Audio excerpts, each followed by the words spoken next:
하시고 세상을 살아가는데 내가 하나님의 자녀인데도 왜 우리에게 갑작스럽게 이런 어려움과 이런 위기가 당면할 것일까?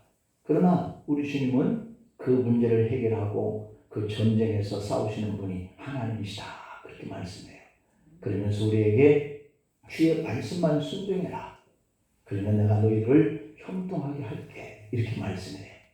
낙심케 하는 환경들이나 또는 귀에 들리는 그런 불안하고 그래서 우리는 삶을 두렵게 생각하는 이런 문제가 오면 하나님 앞에 나와서 구하라는 뜻인 줄 믿습니다. 주님을 찬양하고 감사하라는 뜻인 줄 믿습니다. 그래서 우리에게 복 주시는 이는 하나님이심을 믿고 우리는 다만 주어진 여건과 환경 속에서 곤고할 때든 형통할 때든 주의 말씀을 붙들고 순종하면서 살아가는 것, 여기에 우리의 문제가 해결되고 형통케 하시는 하나님을 경험하게 될 줄 믿습니다. 세르비아 출신의 목회자인 아버지 보리스와 그 어머니 듀슈카 사이에 아들이 하나 태어났어요. 아들은 8살이 될 무렵에 신체 장애를 피곤하면서 3번이나 자살을 시도합니다. 이 부모의 전폭적인 지원과 사랑 안에서 양육을 받으면서 그럼에도 불구하고 무사하게 이렇게 성장을 하게 되었는데요. 그런데 아이는 팔이 없습니다. 그리고 다리도 없습니다. 부모의 교육 철학 때문에 자신의 아이가 장애인인데도 불구하고 정상적인 아이들이 다니는 이 학교에 굳이 가서 공부할 수 있도록 이렇게 노력을 했고, 그래서 중고등학교를 다니면서 그 팔 다리도 없는 아이가 학생회장도 지냈고 호주 로건 그리피스 대학에서 회계학을 경영을 했다라고 하는 겁니다. 그는 스케이트를 타고 그리고 보드를 타고 서핑도 하고 드럼도 연주하고 골프 공도 치고 컴퓨터도 할 줄 아는 사람이 되었어요. 팔다리가 없는데 참 놀랍죠. 그의 이름은 바로 허그라고 하는 책을 쓴 닉 부이치치라고 하는 사람이에요. 이 허그라는 뜻은 포옹을 의미하잖아요. 죽음만 생각하던 이 닉이라고 하는 이가 자신의 한계를 그대로 껴안고 나아가서 세상을 허그하면서 살게 되었다. 이런 의미의 그 책을 발간을 했죠. 닉 부이치치에게는 앞에서 말씀드린 대로 팔도 없고 그리고 다리도 없습니다. 그런 이 닉이 이런 말을 합니다. 내 삶에 더 이상 한계는 없습니다. 라고 말이죠. 우리는 다 있잖아요. 팔도 있고 다리도 있고. 그런데 때때로 이런 환경 때문에 불안해하고 낙심해하고 우리가 내 삶을 포기하고 그랬어야 되겠어요? 내 귀에는 어떤 불안과 나를 낙심케 하게 하는 요소의 소리가 들릴지라도 내가 낯을 하나님을 향하고 기도했더니 이 요사밧 왕의 그 전쟁에서 승리를 하나님이 책임져 주시더라. 백성들이 모두가 다 마음을 같이해서 하나님 앞에 나와서 기도했더니 하나님이 그 소리를 들으시더라. 여러분, 우리가 교회를 위해서 부흥을 위해서 기도하고 내 삶의 형편과 사정을 주님께서 불쌍히 여기시고 긍휼히 여기시고 축복해 주시기 위해서는 낙심한다고 되는 게 아니에요. 포기한다고 되는 게 아니에요. 기도하면서 늘 마음속에 불안해가지고 기도가 안 되는 거 이것 한다고 되는 게 아니에요. 담대하게 우리는 주님의 낯을 향하여서 기도하고 구하고 하는 이 온 백성들이 함께 나와서 그 어려운 때에 기도했더니 문제는 해결되더라는 거죠. 여러분, 우리가 몇 명 되지는 않지만 이렇게 위기와 어려움에 직면할 때 우리가 함께 하는 게 중요한 줄 믿습니다. 아멘. 같은 마음을 품는 게 중요해요. 내 교회, 우리 교회, 내가 하나님을 섬기는 이 교회에 마음을 쏟고 기도를 쏟고 정성을 쏟고 그 마음이 필요해요. 누가 뭐라 그래도 내 마음에 낙심되는 그런 요소와 불안한 그런 말을 한다 할지라도 우리가 그 문제를 통과하는 것은 하나님이 하시는 것이지 그 말에 있지 않는 것을 믿으시기를 축복합니다. 이와 같이 발과 다리가 없는 닉 부이치치라고 하는 사람도 내 인생에는 한계가 없습니다 라고 하면서 모든 것들을 다 시도를 해요. 그래서 그는 이런 말을 합니다. 다시 일어설 수 있다면 넘어져도 좋습니다. 나에게는 넘어지는 것에 대한 걱정이 없습니다 라고 했어요. 얼굴과 몸통만 덩그러니 있지만 언제나 싱글벙글하는 그를 바라보며 가는 사람들의 궁금증이 있었습니다. 인생을 감사의 눈으로 보며 살면서 몸 엉덩이 끝에 꽁지 같은 작은 발과 거기에 붙어있는 발가락 2개가 있을 뿐인데 그것으로 닉 부이치치는 세상의 그 누구보다도 가장 멋진 인생을 살고 있다고 하는 사실이에요. 참 대단하고 놀라운 일입니다. 우리는 몸과 그리고 팔, 다리, 눈 다 정상적인 것을 가지고 있으면서도 걸핏하면 근심하고 낙심하고 어떻게 사냐고 그리고 후회하고 회한을 가지고 이렇게 산단 말이죠. 누군가가 닉은 왜 그렇게 행복하세요? 라고 이렇게 물었더니 그는 솔직하게 자기에게도 한없이 절망하던 때가 있었다고 말합니다. 태어날 때부터 외모 때문에 아이들로부터 괴물 같다, 외계인 같다 이러한 따돌림으로 사실은 자살까지 시도를 해봤었던 그런 자신을 얘기합니다. 땅을 치며 슬퍼했었던 때가 있었고 끝없이 우울했었던 때가 있었고 늘 마음이 아팠었던 때가 있었고 부정적인 생각에 짓눌려 살았던 때가 있었다는 거예요. 그래서 그는 좌우 어디를 봐도 출구를 발견할 수가 없어서 늘 괴로워했었다 이런 얘기를 해요. 그런 그가 마침내 그 절망 가운데 속에서 행복으로 통하는 문을 찾았다라고 얘기를 합니다. 그 후부터는 닉 부이치치는 달라졌습니다. 자신의 삶을 희망으로 가득 채우고 그렇게 살고 싶었어요. 숨이 막히도록 멋진 삶을 살아내고 싶었어요. 그래서 닉은 하루를 감사로 시작해서 감사로 끝난대. 자신 같은 장애로도 있도록 눈물겹게 감사할 수 있다고 한다면 세상 어떤 사람이든지 다 감사하면서 살 수 있지 않겠느냐, 다 기뻐하면서 살 수 있지 않겠느냐 그런 얘기를 합니다. 그도 그럴 것이 팔다리가 없는 사람도 이렇게 기뻐하고 행복한 하루하루를 살아내려고 하는데 우리는 얼마든지 감당할 수 있겠죠. 여러분은 지금의 현실 안에서 있는 그대로의 모습으로 감사하다는 이런 마음을 가지고 살 수 있겠습니까? 살아내시기를 축복합니다. 감사하면서. 여러분 진정으로 감사는 무엇일까요? 진정으로 감사는 무엇일까요? 오늘 주신 말씀은 신명기 8장인데 이 신명기 8장은 이스라엘 백성들이 장차 가나안 땅에 들어가서 엄청난 풍요로움을 누리게 될 그때에 광야 생활을 잊지 말아라 라고 당부하는 메시지예요. 내가 넘치도록 풍족하고 행복하고 기쁘게 살 수 있는 그런 때를 맞이했어도 옛날에 어려웠을 때 그 광야 시절의 삶을 잊지 말아라 그런 얘기예요. 그럴 수 있겠습니까? 그러기가 참 쉽지 않아요. 내가 넉넉하고 풍족할 때 그렇지 나도 어려웠을 때가 있었지 라고 하는 생각을 가지면서 사는 거 이게 참 어렵단 말이죠. 광야 시련의 때를 잊지 않고 감사할 수 있느냐라고 묻는 오늘 이 본문에서 우리가 큰 도전을 가질 필요가 있습니다. 자신의 현재의 삶을 믿거나 의지했던 이 애굽의 생활과 습관을 버리고 오직 하나님만 의지하면서 감사할 수 있겠느냐라고 묻는 거예요. 이것은 오늘 우리에게도 지금의 이 자리에서 하나님만 의지하고 내가 누리고 있는 이 모든 것이 하나님의 은혜야 라고 고백하면서 감사할 수 있겠느냐라고 묻는 그러한 질입니다. 사실 지금 우리의 삶은 과거에 비하면 충분히 넉넉합니다. 그리고 충분히 풍족한 가운데 살고 있습니다. 그러나 우리가 표현하는 모습을 보면 여전히 불만스럽고 여전히 과거의 넉넉한 마음보다는 그 감사의 생활을 잃어버린 채 사는 것만 같아서 안타깝죠.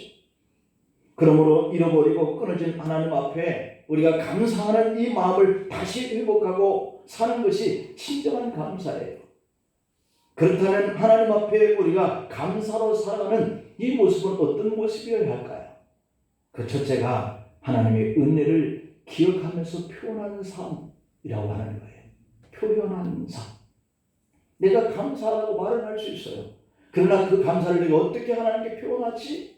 라고 하는 것은 어려워요. 그래서 그것을 요구하고 있어요. 어릴 때 목동이었던 아이가 자라서 나라이를 크게 하는 후작이 되었습니다. 그는 수많은 사람들이 존경하고 부러워하는 그런 위치에 있으면서 늘 자기가 어릴 때 양을 치던 곳을 자주 가곤 했습니다. 그는 그곳에서 하나님께 매번 감사를 드렸어요. 그러다가 아예 자기 집에 목동 생활할 때에 그 것들을 다 가져다 놓는 방을 하나 만들었어요. 그리고 자신은 양을 치던 곳에 그림을 붙여놨어요. 양을 치면서 입었던 옷과 지팡이, 옛날 물건들을 진열해 놓았어요. 집을 방문했던 사람들이 그걸 보고 저게 뭐냐고 묻습니다. 왜 그렇게 냄새나고 더러운 것들을 그대로 다 가지고 있습니까? 물어요. 가난했던 과거는 다 잊어버리는 게 낫지 않습니까? 라고 물어요. 그때 그 후작은 이렇게 대답합니다. 나는 지금 후작인데 내가 이런 것들을 자주 생각하지 않으면 나는 아마도 내가 누리고 있는 이 축복으로 교만해질 것이다. 목동인 내가 후작이 되었다 라고 하는 것은 다만 하나님의 은혜가 아니었으면 어떻게 이루어질 수가 있었겠나. 그래서 나는 이런 것들을 내 방에 진열해 놓고 이것을 바라볼 때마다 하나님의 은혜로 된 것이지, 하나님의 은혜로 된 것이지, 그렇게 생각할 때마다 자신의 마음이 겸손해지고 그런다는 겁니다. 여러분, 오늘 본문 11절은 이렇게 말씀합니다. 내가 오늘 네게 명하는 여호와의 명령과 법도와 규례를 지키지 아니하고 네 하나님 여호와를 잊어버리지 않도록 삼가하라. 하나님이 내게 말씀하신 것에 대해서 내가 잊지 않고 살아가는 것, 이것이 중요하다는 겁니다. 아주 작은 일에도 그것을 주신 분이 하나님이야 라고 하는 이 사실을 잊지 않아야 진정한 감사가 일어날 수 있다는 거예요. 그러나 감사라고 하는 것은 늘 풍족하기 때문에 하는 것만은 아니에요. 부족한 가운데 속에서도 이것을 주님께 영광을 돌리고 싶어하는 이런 마음이 있으면 그가 감사할 수 있는 거예요. 만약 지금의 풍부함이 자신이 교만해져서 하나님을 잊어버리게 될 것을 생각하면서 드리는 이 성도의 마음, 이 후작과 같은 마음, 이것이 있어야 우리가 작은 것을 안고도 하나님께 감사할 수 있는 것이죠. 먹어서 배부르고 아름다운 집을 짓게 되고 소와 양이 번성하고 은금이 증식되고 소유가 다 풍부해지게 될 때에 이것은 하나님이 주신 축복이야 하고 하나님을 잊지 않고 기억하라는 오늘 본문 11절 말씀을 이렇게 명심하는 그런 삶을 사시기를 축복합니다. 그러므로 좋을 때도 하나님을 기억해야 하지만 고통스럽고 또 위기가 우리에게 다가올 때도 하나님을 기억하는 거예요. 하나님이 말씀하신 것을 생각하면서 기억하는 거예요. 여러분, 우리가 잊지 말고 반드시 기억해야 할 것은 하나님이 우리가 아직 죄인의 자리에 있었을 때에 우리를 구원해 주시다고 하는 사실이에요. 로마서 5장 8절이 바로 그 말씀입니다. 우리가 아직 죄인 자리에 있었었다. 그때 예수 그리스도께서 우리를 위해서 죽으셨다. 우리가 그것을 생각해야 된다. 이것이야말로 하나님이 우리를 이렇게 사랑하는 거야 라고 하는 확증이다 라고 하는 것, 이것을 늘 우리가 마음에 새기면 작은 것 앞에서도 고난된 위기의 삶의 앞에서도 주님 감사해요 라고 할 수 있다는 거예요. 하나님의 사랑, 이것을 기억해야 우리가 어려운 자리에 있었을 때에도 주님께 감사할 수 있다. 지금 우리의 형편이 앞으로도 또 어떻게 변할지 몰라도 이렇게 이끌어 가시고 죄인의 자리에 있을 때 우리를 구원하기 위해서 십자가에서 죽으신 예수 그리스도의 그 사랑, 이것을 생각하면서 감사하면서 살 수 있을 줄로 믿습니다. 이것이 바로 진정한 감사예요. 두 번째로는 하나님이 여기까지 우리를 인도하여 주셨다고 하는 것을 깨닫는 것이 감사라는 거예요. 내베게이터 선교에서 국제 선교를 담당하는 리로이 아임스 목사님이 이 시카고에서 캐나다 토론토를 가기 위해서 비행기를 타야 했습니다. 그런데 시계를 보니까 비행기 출발 시간이 5분도 남지 않은 거예요. 그때 탑승구가 아직 보이지도 않는데 그날따라 얼마나 사람들이 많은지 가는 길이 사람들과 부딪혀서 당황스럽고 못하면 어떻게 하나 불안감 때문에 어찌할 꼴라 당황하고 있는데 승무복을 입은 한 사람이 다가와서 말합니다. 선생님, 제가 도와드릴까요? 아임스 목사님은 너무 반가워서 네, 비행기 출발 시간이 5분밖에 안 남았는데 어디로 가야 할지 몰라서 너무 당황스럽습니다 라고 하니까 그분이 제 손을 잡으세요. 제가 안내해 드리겠습니다 하더니 목사님을 인도해 주더라는 겁니다. 아임스 목사님은 너무 고마워서 누구십니까? 성함을 물었어요. 그랬더니 저는 바로 선생님이 가시고자 하는 토론토까지 비행기를 몰고 갈 기장입니다 라고 하는 겁니다. 그 순간 아임스 목사님 마음속에 내가 항상 내 앞에 계신 주를 비웠으며 나로 요동치 않게 하기 위하여 그가 내 우편에 계시도다 하는 이 말씀이 생각나더래요. 이 말씀은 사도행전 2장의 25절 26절의 말씀이거든요.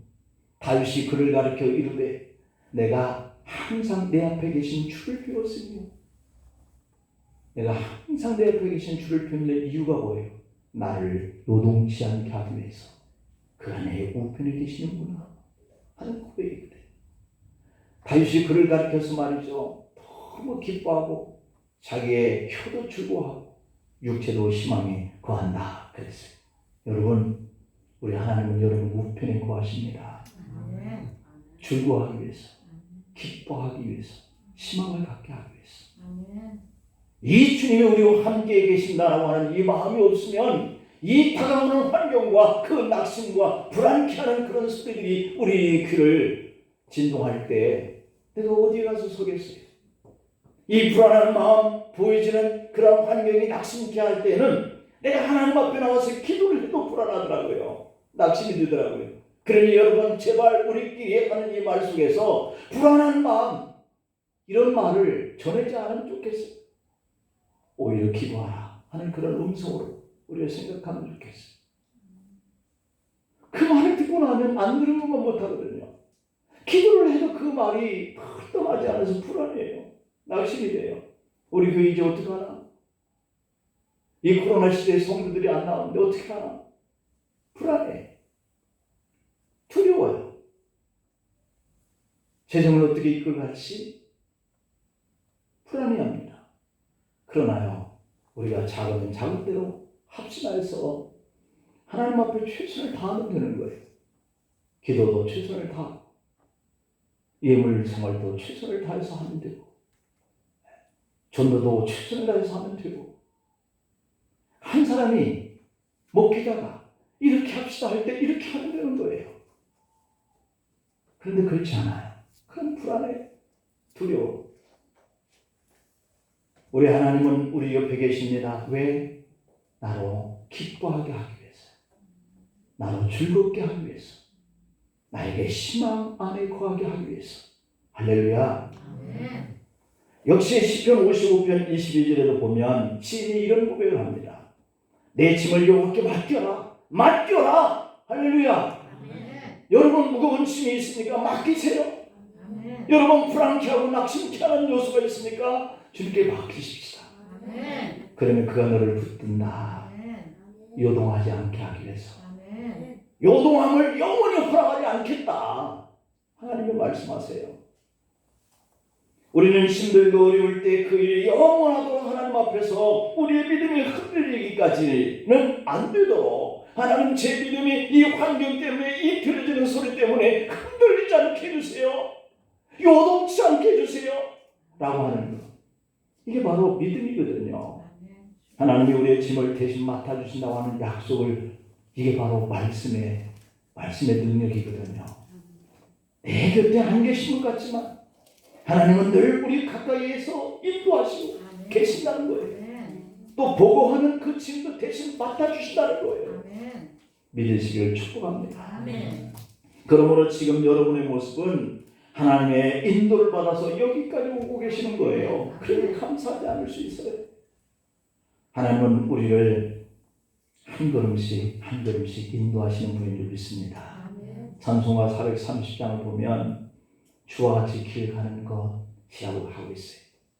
주와 같이 길 가는 것 즐거운 일 아닌가?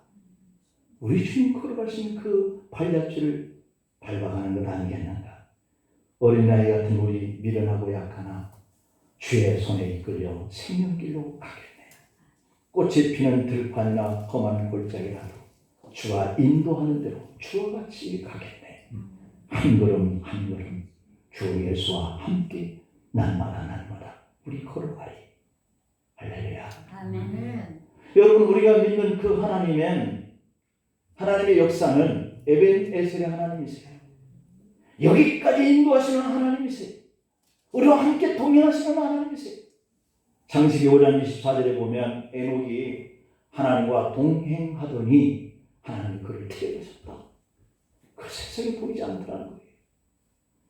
하나님은 우리를 인도하실 뿐만 아니라 동행해 주시는 분이세요. 하나님의 인도를 전적으로 신뢰하고 우리가 믿어 두려워하지 않기를 간절히 소망합니다. 오늘 본문 15절 말씀을 볼까요? 너를 인도하여 그 광대하고 위험한 광야 그 불뱀과 전갈이 있고 물이 없는 건조한 땅을 지나게 하셨으며 누가요? 하나님이. 내가 만나는 것은 광대하고 위험한 광야입니다. 그 불뱀이 있는 곳이 전갈이 독을 가지고 물을 우리에게 물고 그리고 물도 없습니다. 이런 땅에서 어떻게 할 겁니까? 이런 환경 속에서 어떻게 벗어날 수 있습니까? 그런데 주님이 하셨다는 거죠. 네. 지나가게 했다는 거예요. 또 너를 위해서 단단한 반석에서 물을 내셨다라고 말씀합니다. 여러분, 삶이 참 어렵고 힘드시죠? 하나님의 인도는 여기까지 우리를 인도하셨다는 거예요. 아멘. 여러분이 걸어온 것 같지만 주님이 한 걸음씩 우리를 인도하신다는 사실이에요. 위험한 현실을 안 만나게 하시는 것이 아니라 그 위험한 그 환경 속에서도 한 걸음씩 지나가게 하시는 분이 하나님이 우리와 동행하셨기 때문인 거예요. 그래서 그 어려운 현실을 우리가 지나고 여기에 있는 것이죠. 불뱀과 전갈과 물이 없는 극단적인 환경을 만나더라도 지나가게 하시는 분, 전지전능하시는 하나님이세요. 물을 내시는 그 위기의 환경을 해결하시는 분, 도우시는 분 하나님이세요. 아멘. 어려울수록 나를 의지하지 말고 이적과 능력의 하나님이신 그 환경을 지나가게 하시는 하나님, 그분을 믿으시길 바랍니다. 아멘. 그분이 곁에 계셔서 우리를 기쁘게 하고 우리를 즐겁게 하고 우리에게 희망을 주시는 분이라고 앞에서 그러셨잖아요. 미국 노스웨스트 대학의 창설자인 버터필드 박사가 이런 간증을 남겼습니다. 그가 대학을 세우기 전에 부흥사로 복음을 전할 때였습니다. 어느 도시에서 부흥 집회를 하는데 그 교회 노인 부부 집에 숙소를 풀게 되었습니다. 그들 노인 부부는 음식 솜씨도 신통치 않았고 침대도 낡은 것이어서 교회 재직들이 그 부흥사를 그 노인 부부의 집에 모셔놨다라고 하는 이 말을 듣고 걱정을 하다가 부흥사 숙소를 다시 마리나에서 옮기기로 결정을 했습니다. 새로운 숙소는 집도 크고 넓은 정원에다가 부유하게 사는 젊은 부부의 집이었습니다. 버터필드 목사님은 옮기기 전에 이 문제를 놓고 하나님께 기도했습니다. 기도하겠다고 그랬어요. 그랬더니 당의원들이 이런 하찮은 문제를 두고 기도까지 하시다며 그냥 우리 재직들이 그렇게 결정을 했으니까 목사님 그렇게 하시죠 라고 말씀을 전했어요. 그런데 목사님의 생각은 달랐습니다. 하나님, 제가 젊은 부부가 사는 집으로 옮겨도 되겠습니까? 아니면 노부부의 집에 그대로 머물러야 좋겠습니까? 기도하는 중에 그의 마음속에 누가복음 10장 7절 말씀이 감동이 되어져서 생각이 났습니다. 그 집에 유하며 주는 것을 먹고 마시라. 일꾼이 그 삭슬 받는 것이 마땅하니라. 이 집에서 저 집으로 옮기지 말라 하신 이 말씀이 생각났어요. 버터필드 목사님은 제자들에게 이미 이곳에 요장을 풀어놨기 때문에 다소 불편한 점이 있더라도 집회가 끝날 때까지 여기에 머물겠습니다 하고 숙소를 옮기지 않았습니다. 집회가 시작되고 이틀이 지났습니다.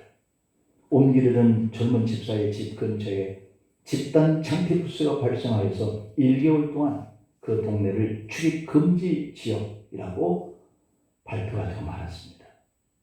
만약에 버터필드 목사님이 사람의 생각대로 숙소를 옮겼더라면 부흥회를 인도할 수 없는 지경에 이르고 말았을 거고, 그뿐만 아니라 1개월 동안 금종력이 해제될 때까지 버터필드 목사님은 갇혀서 자기 집으로 돌아갈 수 없게 되었을 형편에 놓이게 되고 만 것이었죠.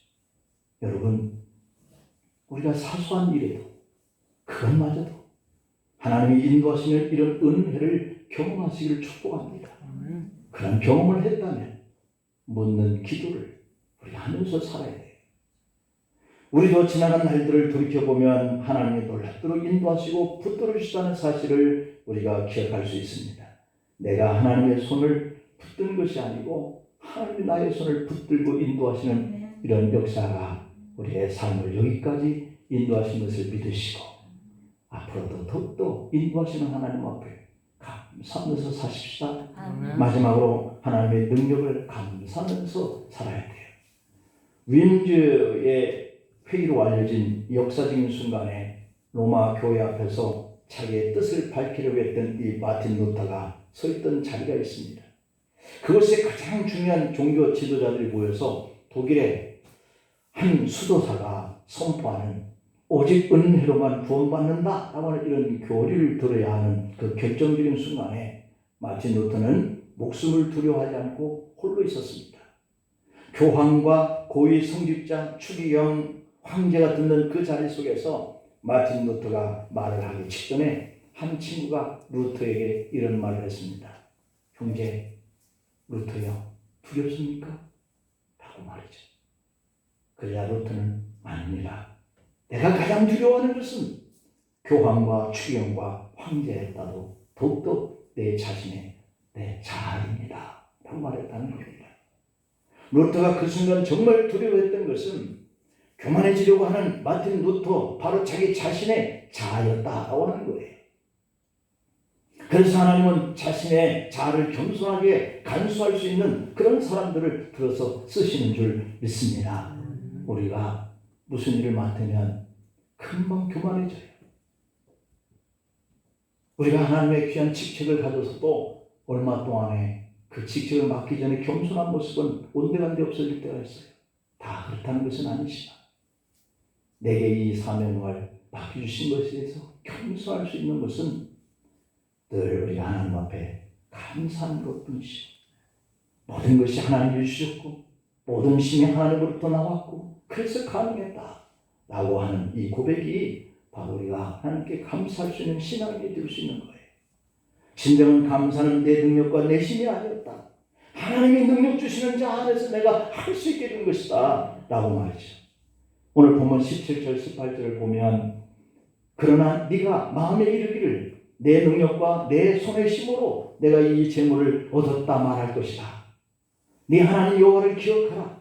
그가 네게 재물 얻을 능력을 주셨습니다. 이같이 하심은 네 조상들에게 내가 맹세하고 언약을 세워서 오늘날 같이 이렇게 한 거야 라고 말씀하고, 너의 노력 때문이 아니라 네 조상들에게 내가 언약해서 축복하겠다고 하신 이것 때문에 네가 이렇게 오늘날 재물을 얻고 잘 살 수 있게 된 거야. 그러니 어쩌란 말이에요.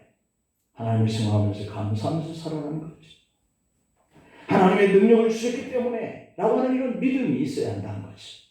우리의 입술의 고백이 이런 감사가 있기를 간절히 축복합니다. 가령 우리가 어떤 일에 하나님이 하셨습니다. 하나님이 하도록 하셨습니다. 하나님이 세우셨죠. 하나님이 세울 수 있어서 내게 능력을 주셨기 때문이죠. 하나님의 능력입니다. 그러니 감사할 뿐이죠. 라고 한다면 하나님이 얼마나 얼마나 영광을 받으시겠어요. 얼마나 기뻐하겠어요. 빈점의 작가 미우라 아야코라고 하는 분이 은혜에 익숙한 것이 가장 무서운 것이다 라고 하면서 자신의 기도를 이렇게 소개하는 책을 폈는데요. 아야코는 늘 하나님 은혜에 익숙하지 않도록 인도해 주세요 라고 고백하는 기도를 했다라고 합니다. 우리의 삶에 익숙해지면 감사를 잃어버려요. 아야코가 중병에 걸렸을 때 한 청년을 만나서 전도를 했습니다. 얼마나 고맙던지 그 청년과 결혼을 했습니다. 병든 자신과 결혼을 해준 그가 얼마나 감사해요. 너무 감사해서 생각만 해도 눈물이 나요. 이런 병든 나와 저 건장한 청년이 결혼을 해줬어. 그 남편의 그런 생각만 하면 눈물이 나는 거예요. 바람 봐도 고마운 거예요. 그런데 몇 년을 살다 보니까 별로 고맙지가 않더라는 겁니다. 함께 늘 살다 보니까 이것은 당연한 것이지 라고 생각되더랍니다. 어떤 때는 그것을 너무 당연하게 여기게 되었어요. 이제는 이렇게 해주지 않으니까 서운해지는 거예요. 이제는 이렇게 안 해주는 것을 볼 때마다 섭섭해지고 화가 나는 거예요. 그렇게 눈물이 나도록 고마웠던 남편에게 신경질을 내고 큰 소리를 치고 자기 마음속에는 온 남편 때문에 미움이 가득 차 있었다는 거죠. 그러던 어느 날 아야코는 그런 자신의 모습을 보면서 얼마나 회개하는지 모른다는 거예요. 여러분, 주어진 여건 속에 너무도 당연하다고 언제부턴가 그것이 은혜라고 생각하지 않게 된 것이 있나요?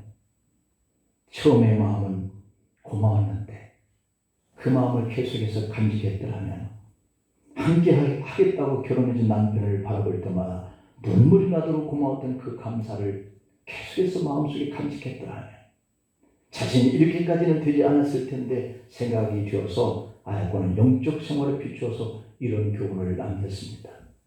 내 삶에 너무 익숙해지면 은혜를 망각한다 라고 하는 것이죠. 은혜에 익숙한 자가 되지 않기를 바랍니다. 신앙생활에 너무 익숙한 자가 되지 않기를 바랍니다. 우리가 무엇인가 익숙하게 되면, 영적 신앙생활에 익숙하게 되면 처음에 감사가 사라지고 처음에 감동되어서 흘리던 그 눈물이 사라지고 너무 당연한 일이잖아. 그렇게 생각한다는 것이죠. 그래서 교회 와서도 형식적으로 앉아있게 되고 언제부턴가 예배를 드려도 이렇게 습관적인 예배가 되고 언제부턴가 기도를 해도 감동이 없는 기도를 하게 되고 그래서 우리 마음의 감격은 사라지고 그래서 너무 익숙한 것이 때로는 우리의 영적 병이 된다라고 하는 것입니다. 여러분, 우리의 영적 모습에 무엇에 익숙해져 계십니까? 왜 교회 나와서 앉아도 예배를 드리고 있어도 마음속에 감동이 없나요? 왜 처음 주님을 만났을 때 흘리던 그 눈물이 사라졌나요? 하나님의 은혜가 죄 가운데 있던 나를 구원하셨는데 무엇에 내가 너무나 익숙해져서 감사를 하지 못하고 사나요? 찬송을 들어도 익숙해져서 그 기쁨이 없고 기도에 너무 익숙해져서 감격이 없는 그런 신앙의 모습이 내가 되어버린 것은 아닐까요? 우리는 이제 혹시라도 이보다 더 짜릿한 것을 바라지만 얻지 못해서 불평만 하고 있는 것은 아닐까요? 아야코처럼 결혼해준 것만 해도 자기의 병든 몸을 옆에서 지켜보고만 있어도 감동이 되고 눈물이 나는데 이제는 그것이 자기 몸속에 배이다 보니 안 해주면 섭섭하고 해줘도 잘못한다고 마음에 안 든다고 화를 내고 이제는 혹시라도 우리가 이런 모습은 가진 것은 아닌지 예배에 타성에 젖어 열정을 상실한 채 시큰둥하게 앉아있거나 식상 설교라고 생각하며 졸고 있거나 휴대폰이나 들여다보고 반짝거리고 있는 것은 우리의 예배 모습이어서는 안 됩니다. 이 모든 것들이 은혜에 너무 익숙한 나머지 감사를 놓치고 있는 안타까운 우리의 현실의 모습이면 안 된다라고 하는 것이죠. 우리 모두가 다 함께 진정한 감사를 회복했으면 좋겠습니다. 익숙한 것, 적응된 것에서 돌이키고 이처럼 처음 만남에 감동의 눈물 있는 그 예배 말이죠. 나를 불러주셨을 때 눈물 나도록 감사했던 그 하나님, 그분 앞에 우리의 믿음이 익숙해진 믿음이 아니라 처음으로 돌아가는 그런 감동의 예배가 있는 감사의 삶을 사시기를 간절히 축원합니다. 기도하시겠습니다.